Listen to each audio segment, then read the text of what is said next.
The Earth is ancient, billions of years old. A timescale so vast that it's difficult for us to conceptualize. Yet despite this, the geological scars imparted by the eons of time allow us to piece together the story of our world.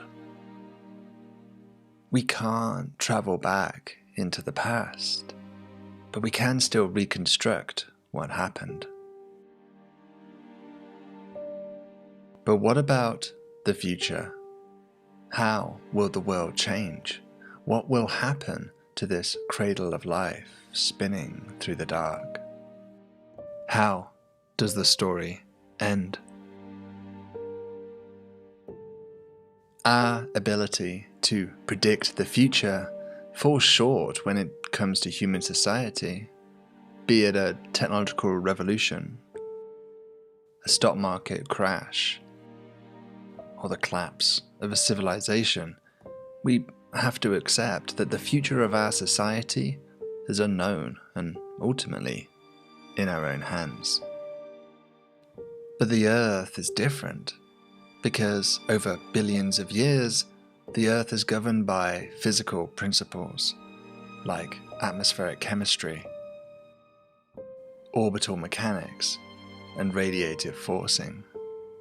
Things we do understand and things we can even make predictions for.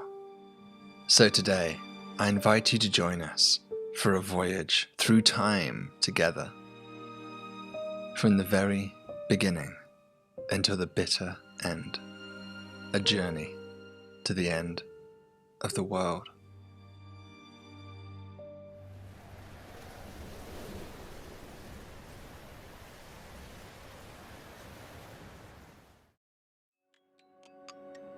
To facilitate this journey, let's imagine that we somehow have the ability to travel through time, from Earth's genesis right up until its demise. You will essentially be a chrononaut, witnessing the eons play out firsthand.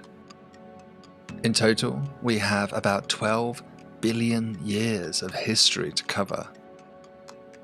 A useful device to contextualize this vast ocean of time is to compress each billion years into a month. So the history of Earth spans precisely one calendar year, born on January the 1st and dying on December 31st. At this scale, each day on the calendar then represents 33 million years, and each second is 384 years. Bracing for your voyage, you step into the time machine. It begins to warm up, and soon, blinding lights fill your vision. Nausea sweeps across you, and in the blink of an eye, we wake up at the beginning, Earth's first day.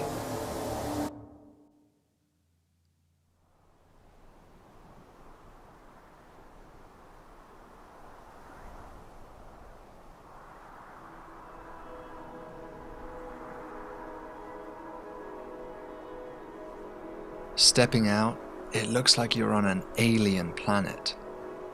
This is the Proto-Earth 4.53 billion years ago.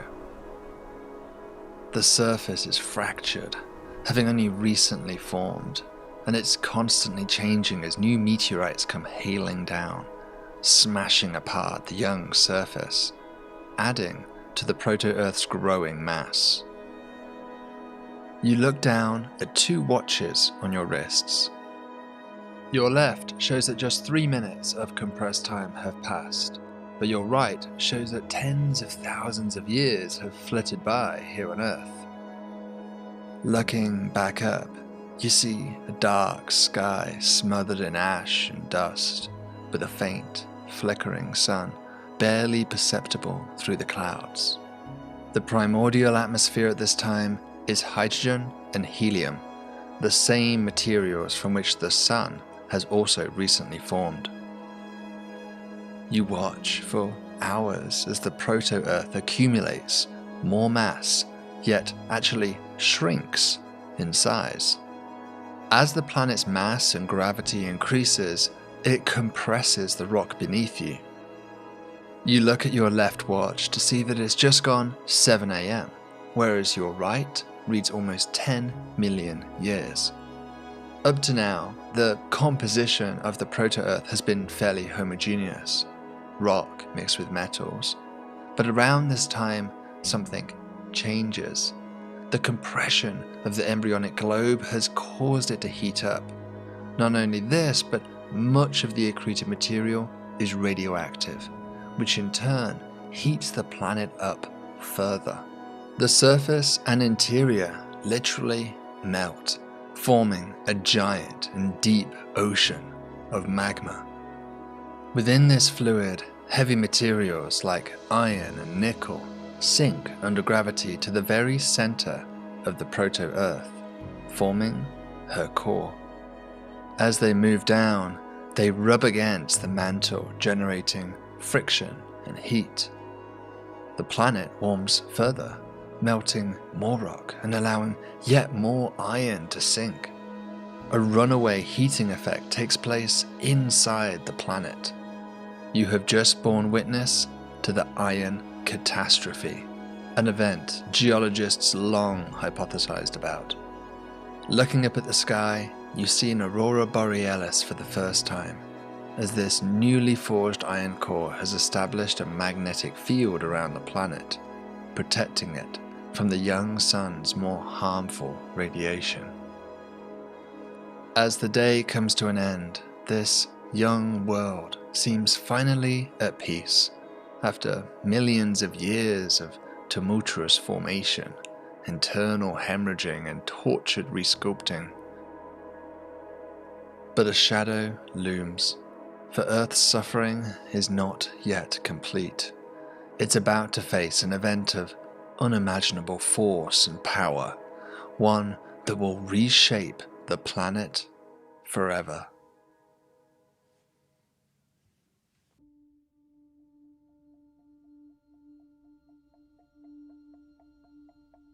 On the second day, you look up at the sky and see another small bright disk besides the sun bob into view sometimes, like it's coming closer and then receding away, a harbinger of doom.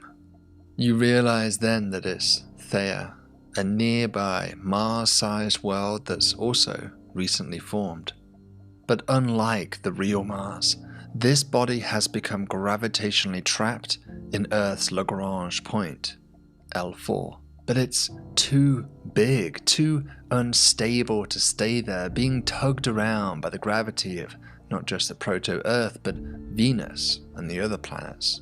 It wobbles around precariously, menacingly, getting ever closer. It's at 7:02 AM that the sky turns dark and is consumed by Theia as it begins its final deadly plunge into the proto-Earth. Because of its smaller size, this is a suicide run for Theia, a battle it cannot win, yet it promises to cause as much devastation as it can in this sacrificial act. Worlds collide, vaporizing much of Theia and tearing off the Earth's newly formed terrestrial flesh into space. So violent, so powerful is this collision that it would be detectable from hundreds of light years away. Despite Theia's best effort, Earth somehow clings onto its existence, deformed, unrecognizable, but still standing. Much of what was the planet's material now orbits around it as debris. Some of it rains back down, punishing the Earth once again, but much of it coalesces via gravitation, forming rings, then clumps, then moonlets. As midnight approaches, you bear witness to the first moonrise. It's like nothing you've ever seen. The moon appears 30 times bigger than you're used to, being 30 times closer than the modern day. The Earth has become a parent, as its daughter world now circles around its mother like a newborn fawn. Finally, the Earth can cool, can solidify, can move forward into her future.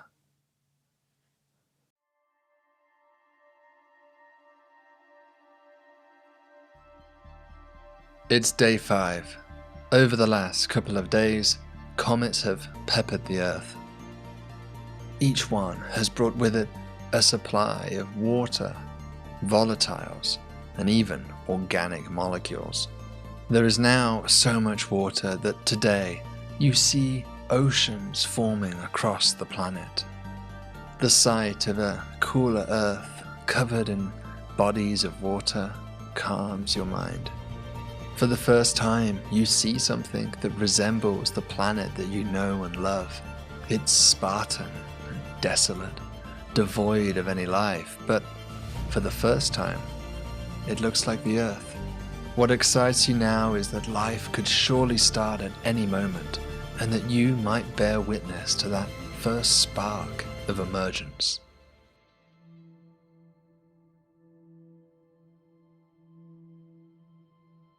January 14th.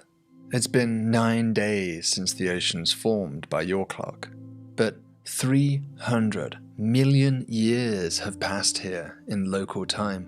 The last week or so has been surreal. The Earth has a special beauty in this untouched, barren state. Wandering the surface, you find oceans, rivers, shorelines, each one a possible site for life's first moment. Organic chemistry is everywhere. Acetone, amides, nitriles, carbonyls, and even amino acids. Today, you explore a collection of hot springs up against the shoreline, land that will one day become part of Western Australia. It's here that you detect a small body of water with an elevated ratio of carbon-12 to its heavier carbon-13 isotropic counterpart. You remember that life prefers to take up carbon-12 over carbon-13 due to the lower energy cost of working with lighter molecules, and so this hints that life might be active here. You find the warm pool of pale water along the shore. It's loaded with organic molecules, alcohols and sugars. Excitedly looking at your scanner, you detect proteins, self-replicating chemicals, RNA and protocells. It's delicate, primitive, but unmistakably alive. You doubt that this pool is really the first instance of life, but it's so basic that what you're looking at is surely nascent. You pause in profound epiphany as you look down upon what is essentially the origins of you, your 4.1 billion year old ancestor. Clinging to its newfound existence, barely able to survive even in ideal conditions, these tiny cells will one day shape the world.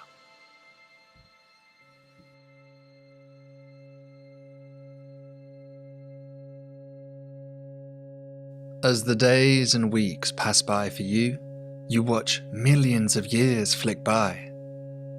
Life has percolated now across the waters of the world.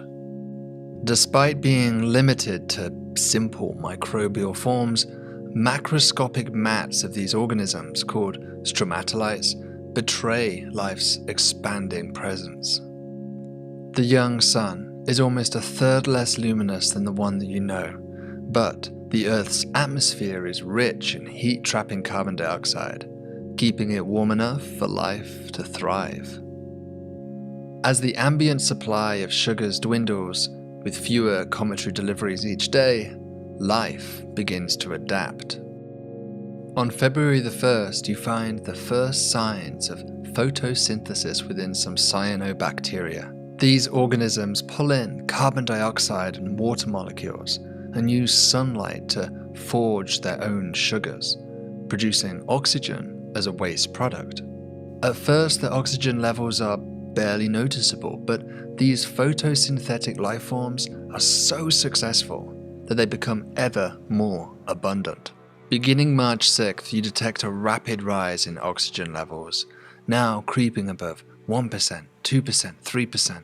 But life on Earth is not adapted to an oxygen-rich atmosphere. This highly reactive molecule actually poisons much of Earth's life. You watch in despair as mass extinctions sweep across the planet, killing about half of everything that lives. In this era of change, the first eukaryote cells evolve. Sophisticated cells with membranes around their nuclei, larger volumes difficult for other cells to attack, and more efficient metabolism. Just 2 weeks later, on March 30th, you find the first colonies of these cells working together to form the first multicellular organism. Some of the cells in these organisms begin to specialize to specific functions, enabling yet more complex life to develop. It's on April 29th that simple animals first appear, like jellyfish and sponges. Up to now, life has largely been aquatic, leaving the land untouched. But on May 1st, Earth enters the Cambrian period, and with it, an explosion of life evolves in a diversity of new and wonderful directions, taking over the land and changing the oceans too. You've now been on your journey for 4 months, but 4 billion years have passed locally. It's staggering to think about the fact that so much time has passed here. Walking the Earth during this time is spectacular, a paleontologist's dream. Life is even more diverse than imagined. So many bizarre, failed evolutionary experiments. But through trial and error, life adapts, competes, and evolves into fascinating and complex forms. It's just over a week later, on May 10th, that the first dinosaurs evolved during the Triassic period. Watching these giants wander the Earth is a childhood fantasy. Creatures like the Allosaurus, the Stegosaurus, the Triceratops, and of course the Tyrannosaurus Rex. Each one simultaneously terrifying and captivating. You relish studying these giants, but just 5 days later, an enormous meteorite more than 10 miles across enters the atmosphere. The impact is truly decimating, raising a cloud of dust into the atmosphere that blots out the sun, darkening the skies, and cooling the world. You mournfully watch as the era of the dinosaurs abruptly ends, marking the transition between the Cretaceous and Paleogene periods. It is now, on May 15th, that small mammals start to fill the ecological niche left open. Your direct ancestors. You check your watch as history fulfills itself. In 2 days, on May 17th, you're past the date that you left the Earth. Thus far, you've witnessed the past play out, broadly familiar events inferred from the geological record. But now you're about to move into the future. You watch as the mammals advance over the Earth, growing in size and complexity.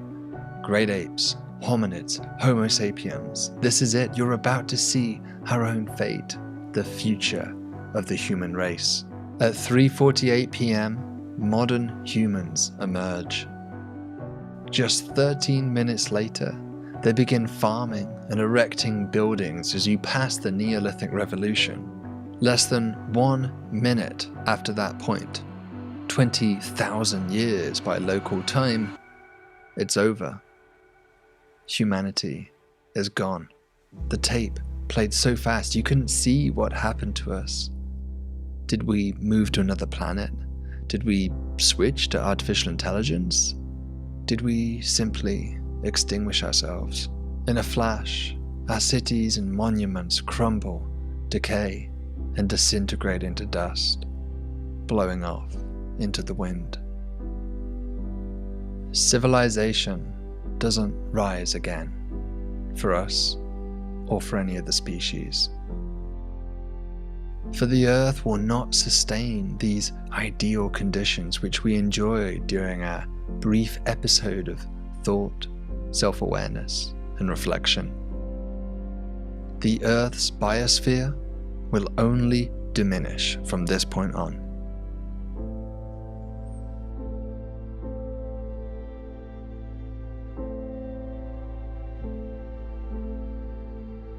May 20th. It's been 3 days since humanity disappeared. For the umpteenth time, the continents have converged into a giant supercontinent. You sit there depressed, watching the eons flick by, the future unfold.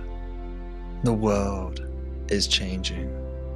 When you first arrived, the Earth's atmosphere was rich in carbon dioxide, keeping the planet warm despite the sun's faint output. But over the past 4.5 billion years, the sun has grown more luminous as its core gradually contracts.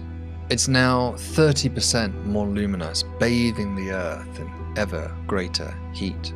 As the insolation upon the Earth rises, evaporation cycles speed up, precipitation increases. As these rains fall through the atmosphere, the droplets soak up molecules of carbon dioxide, forming a weak carbonic acid.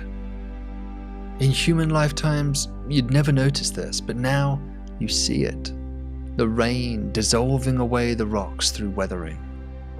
The carbonic acid reacts with the silicate materials in the rock, forming carbonates that wash down to the ocean beds. The warmer the sun becomes, the faster this weathering occurs, pulling out ever greater amounts of carbon dioxide from the atmosphere, faster than volcanism or life's respiration can replenish it.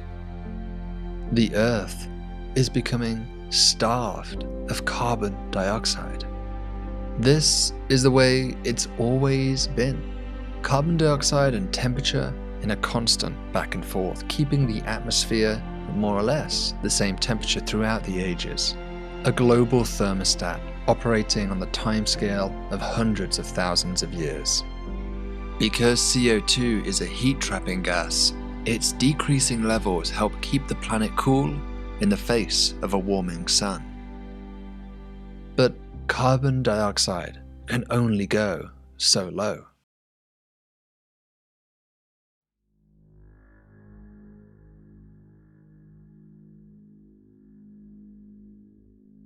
By May 27th, carbon dioxide levels have decreased so much that the bioproductivity of the planet is 1/2 of that of the era that you came from. Carbon dioxide is the fuel of photosynthesis, and without it, the food chain dwindles. It's ironic. The very chemical that humanity fought so hard to remove from the Earth's atmosphere is now the very chemical that the biosphere so desperately lacks. Over the next couple of days, you watch the sped-up Earth rapidly change. Forests become less common, animals fewer in number, and the planet becomes less green with each passing hour. It's on June 1st that CO2 drops to dangerous levels below 150 parts per million, leading to the mass extinction of all organisms that rely on the C3 photosynthesis reaction. But long ago, life evolved a more sophisticated alternative called C4 that can cope with CO2 levels as low as 10 parts per million. In the blink of an eye, these C4 plants and microbes fill the ecological hole opened by their demised cousins. But ultimately, this just delays the inevitable, as the sun just keeps warming, and so the CO2 just keeps tumbling. How long can this go on for? It's on June 13th that you get your answer. Your right-hand watch tells you that the year is 900 million AD. It's now that CO2 levels finally fall below 10 ppm, a critical value and the point where photosynthesis fails. Life cannot adapt. C4 plants like millet, maize, and sugarcane are the first to die, followed by photosynthetic microbes. The surface turns grey and brown. Within the space of 3 million years, or just over 2 hours by your watch, you are now forced to bear witness to the most heartbreaking spectacle. Without photosynthesis, oxygen levels rapidly decline across the world. Large herbivores are the first to perish, their food supply gone. Large placental mammals go next with their relatively high oxygen requirements. Next, you watch as small mammals die in their burrows. Birds fall to the ground. Dead fish fill the oceans. By the end of this terrible 2 hours, even invertebrates like the insects are gone. The Earth's oxygen has been depleted. The reign of multicellular life is over. You reflect back that it was a good run. For 2.5 billion years, they roamed the Earth, about 20% of the planet's lifetime. But now you look out at an Earth that has gone into shock, returning to its earlier microbial era. It's still a living world, but one very different from the one that you once knew.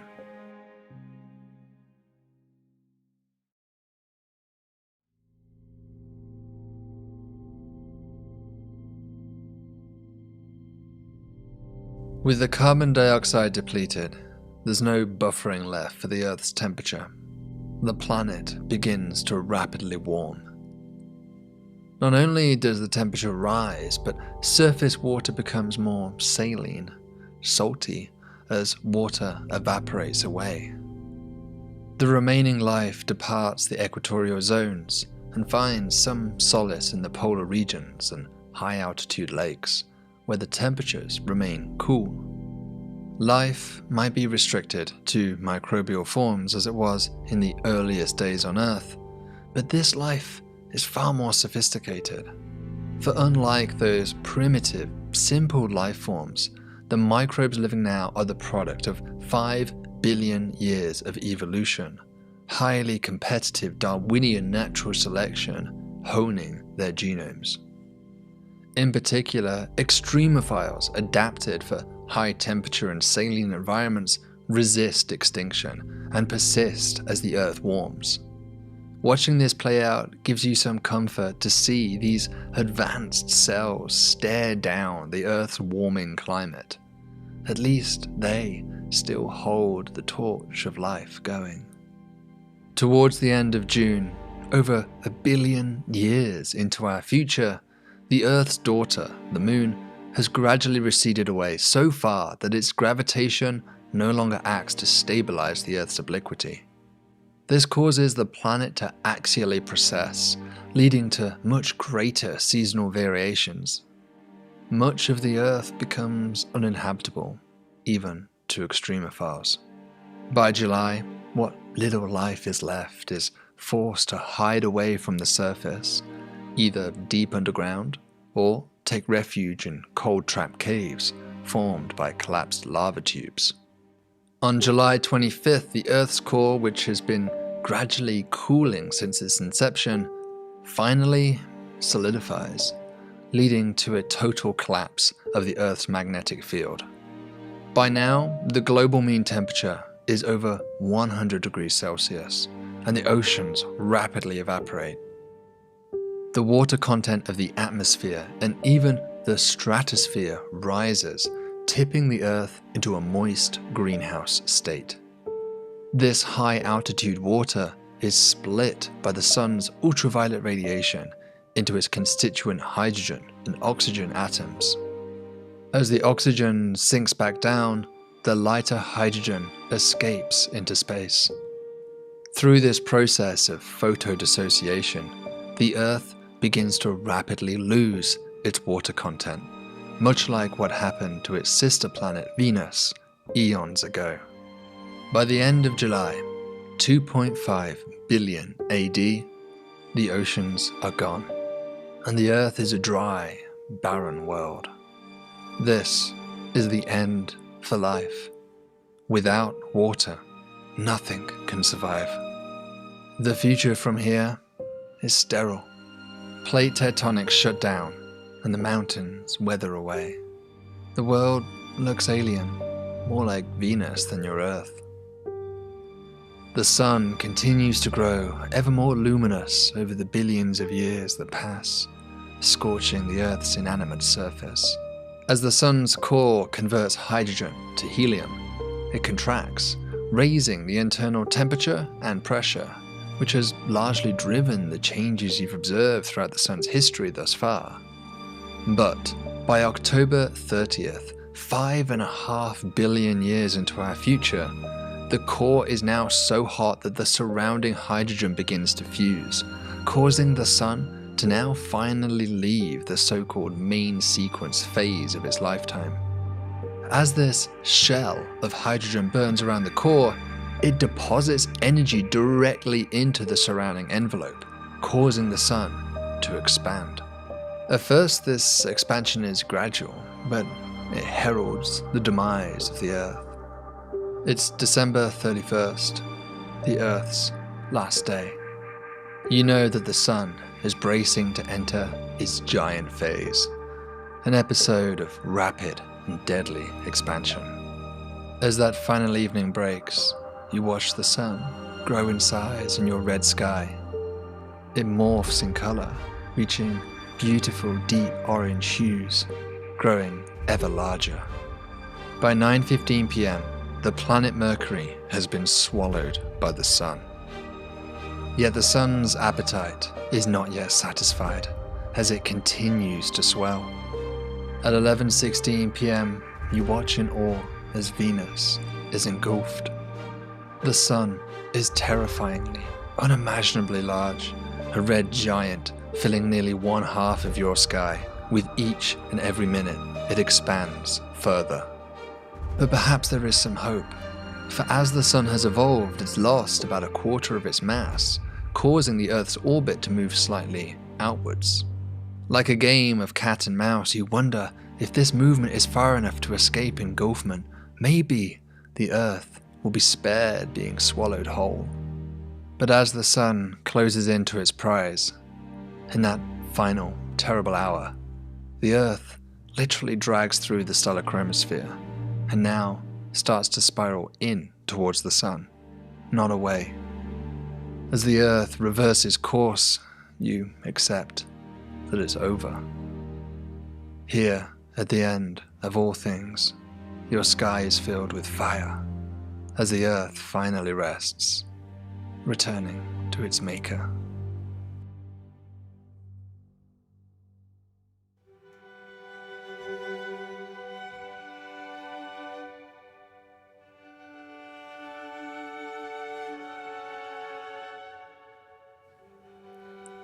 In Earth's 12 billion year old story, life blossomed for just over half of its age, and multicellular life makes up just 1/5 of that story. And humanity? Well, we may be just the blink of an eye. We recognize that where we live is special, but so too is when. For we live in Earth's glory days, a world of temperate conditions, stabilized obliquity, active geology, and diverse, flourishing life. An era where not just multicellular life is possible, but animals, agriculture, and even civilizations. Ultimately, the fate of ourselves is up to us. We can choose to accelerate our demise, or we can look after our world, its life, and each other. The candle doesn't have to go out here. New stars, new worlds are forming right now. The universe offers infinite potential to those who dare. And so where we go from here is a choice that I leave to you. The truth is so remarkable, so amazing. That's a much more exciting story to many people than the tales which other people used to make up, who worried about the universe, that we were living on the back of a turtle or something like that. They were wonderful stories, but the truth is so much more remarkable.